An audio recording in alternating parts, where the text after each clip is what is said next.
વિકાસના નામે જે વિનાશ કર્યો છે, ત્યારે આજે વિકાસના નામે આ પહાડો ઉદ્યોગપતિઓને આપવાની વાત છે, ત્યારે સરકારને કહેવા માંગીએ છીએ કે તમારા વિકાસથી હવે અમને દાજ લાગે છે, અમે દાજીએ છીએ, એટલે તમારો વિકાસ અમારી પ્રકૃતિના વિનાશથી થતો હોય, તમારો વિકાસ અમારા આદિવાસીઓના વિનાશથી થતો હોય, તમારો વિકાસ અમારી નદીઓના વિનાશથી થતો હોય, તમારો વિકાસ અમારા હવા પ્રદૂષણથી થતો હોય, તમારો વિકાસ અમારા વાયુ અને જળ પ્રદૂષણથી થતો હોય, તો અમને તમારો વિકાસની જરૂર નથી, અમે એક પણ ઇંચ જમીન આપવાના નથી.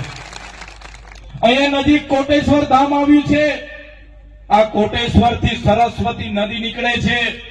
આ અરવલ્લીના પહાડોમાંથી બનાસ જેવી નદીઓ નીકળે છે.